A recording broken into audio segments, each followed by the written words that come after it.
control. If the sky is pink and white, if the ground is black and yellow, it's the same way you showed me. Nod my head, don't close my eyes, halfway on a slow move. It's the same way you showed me.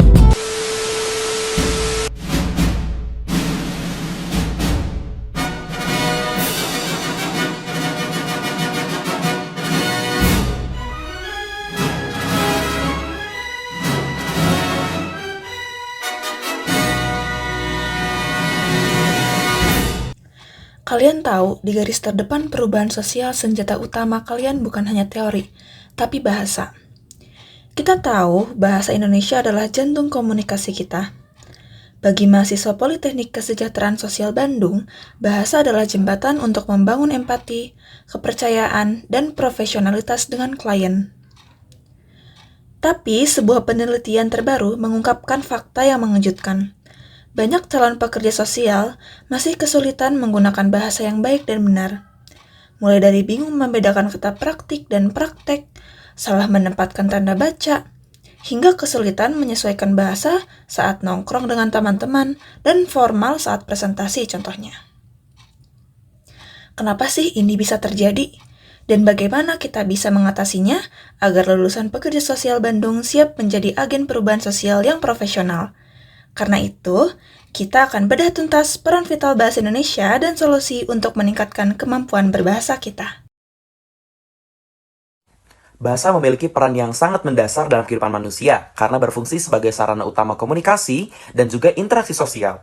Bahasa Indonesia sendiri adalah bahasa yang digunakan dalam kehidupan sehari-hari oleh masyarakat Indonesia untuk menyampaikan gagasan, perasaan, dan juga informasi. Selain itu, bahasa Indonesia juga menjadi alat pemersatu bangsa yang memiliki keberagaman suku, budaya, dan daerah, sehingga memungkinkan setiap individu untuk saling memahami satu sama lain. Melalui penggunaan bahasa yang baik dan benar, masyarakat dapat membangun hubungan sosial, bekerja sama, dan menciptakan lingkungan yang harmonis. Dalam bidang pekerjaan sosial, kemampuan berbahasa menjadi kunci keberhasilan dalam membangun komunikasi yang efektif antara pekerja sosial dan juga masyarakat. Bahasa Indonesia membantu pekerja sosial menggali informasi dan juga memahami kebutuhan klien serta menyampaikan intervensi atau solusi secara jelas dan mudah dipahami. Dengan penggunaan bahasa yang baik dan benar, pekerja sosial dapat membangun hubungan yang penuh empati, mengurangi kesalahpahaman, dan menciptakan rasa percaya. Pada akhirnya, kemampuan berbahasa yang kuat memungkinkan proses pendampingan berjalan lebih lancar dan tujuan pelayanan sosial dapat tercapai dengan lebih optimal. Permasalahan yang sering muncul yaitu yang pertama, ketidaktepatan dalam membedakan penggunaan bahasa formal dan non-formal. Yang kedua, kesalahan dalam memilih atau menulis kosakata baku dan tidak baku. Yang ketiga, kekeliruan dalam penggunaan ejaan serta tanda baca. Kesalahan tersebut sebagian besar dipengaruhi oleh kebiasaan berkomunikasi secara santai dalam kehidupan sehari-hari dan penggunaan bahasa tidak baku di media sosial. Oke, sekarang kita sudah masuk ke bagian metode teman-teman. Jadi penelitian ini menggunakan pendekatan deskriptif kualitatif untuk menggambarkan berbagai bentuk kesalahan berbahasa mahasiswa Politeknik Kesejahteraan Sosial Bandung. Data dikumpulkan melalui wawancara semi terstruktur, observasi kegiatan akademik, dan analisis teks. Analisis data dilakukan dengan model Miles dan Huberman, yang mencakup proses reduksi, penyajian data, serta penarikan kesimpulan. Subjek penelitian adalah mahasiswa yang terlibat dalam komunikasi lisan dan tulisan di lingkungan perkuliahan. Halo teman-teman, sekarang kita sudah memasuki tahap pembahasan. Di sini saya akan memaparkan mengenai hasil penelitian dari kelompok kami. Berdasarkan hasil wawancara dan observasi yang telah kami lakukan terhadap mahasiswa Politeknik Kesejahteraan Sosial Bandung, ditemukan bahwasannya penggunaan bahasa Indonesia masih memiliki berbagai kendala, baik secara lisan maupun tulisan. Nah, kesalahan tersebut dapat terjadi karena kurangnya pemahaman terhadap kaidah bahasa Indonesia yang baik dan benar. Faktor lain juga dapat dipengaruhi seperti lebih dominan menggunakan bahasa sehari-hari. Oleh karena itu, kami menguraikannya menjadi 3 aspek utama. Yang pertama, penggunaan bahasa Indonesia dalam situasi formal dan non-formal. Yang kedua, pemilihan kosakata baku dan non-baku. Yang ketiga, kesalahan dalam ejaan dan tanda baca. Nah, kawan-kawan, saya akan memaparkan terlebih dahulu mengenai aspek yang pertama, yaitu penggunaan bahasa Indonesia di situasi formal dan non-formal. Mahasiswa masih kesulitan menyesuaikan penggunaan bahasa Indonesia antara situasi formal dan non-formal.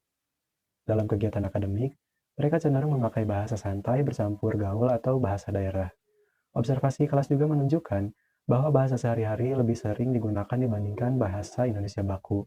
Hal ini menunjukkan rendahnya kesadaran berbahasa formal, padahal ketepatan bahasa penting untuk profesionalitas. Selanjutnya yang kedua, yaitu kesulitan dalam membedakan kosakata baku dan tidak baku. Penelitian menunjukkan bahwa mahasiswa masih sering kesulitan membedakan kosakata baku dan tidak baku. Misalnya pada kata praktek dengan praktik, atau aktivitas dengan aktivitas, kebiasaan membaca dan menulis di media sosial menjadi faktor yang membuat bentuk tidak baku lebih sering digunakan.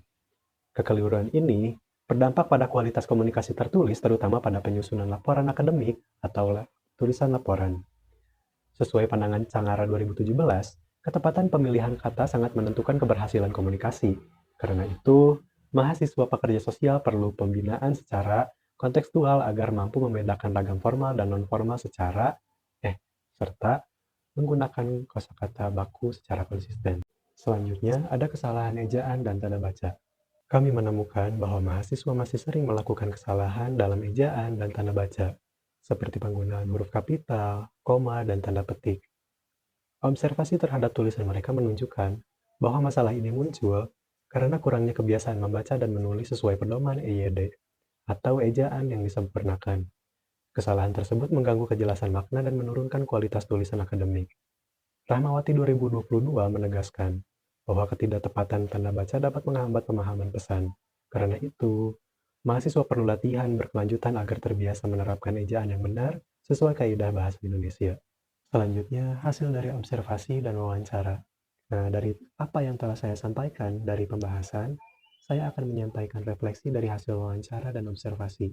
Dari berbagai kendala yang dihadapi oleh mahasiswa Politeknik Kesejahteraan Sosial Bandung terhadap penggunaan bahasa Indonesia yang baik dan benar, lembaga pendidik perlu memperkuat keterampilan berbahasa, khususnya dalam konteks profesional pekerja sosial, yang menuntut komunikasi empatik, jelas, dan sesuai kaidah bahasa Indonesia. Ini juga tidak terlepas dari kesadaran para mahasiswa itu sendiri, memperbanyak latihan dalam memperkaya wawasan berbahasa Indonesia, misalnya literasi, dan mengupayakan untuk memisahkan antara bahasa formal dan informal, dengan tidak mencampurkannya dengan gaya bahasa lain seperti gaya bahasa sehari-hari. Terakhir, ada implikasi dan temuan. Temuan penelitian ini memberikan gambaran bahwa kemampuan berbahasa Indonesia mahasiswa calon pekerja sosial masih perlu ditingkatkan secara sistematis.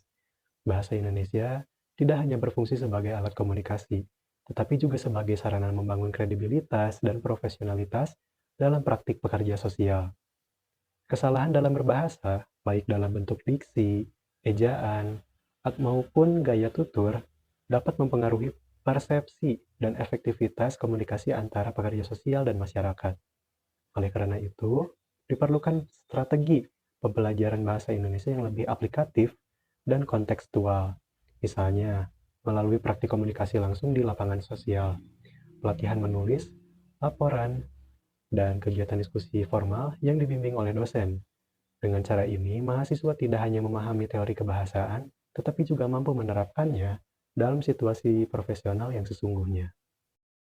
Bahasa Indonesia sangatlah penting bagi kami calon pekerja sosial untuk berkomunikasi secara efektif, bertutur kata yang sopan, dan bekerja secara profesional.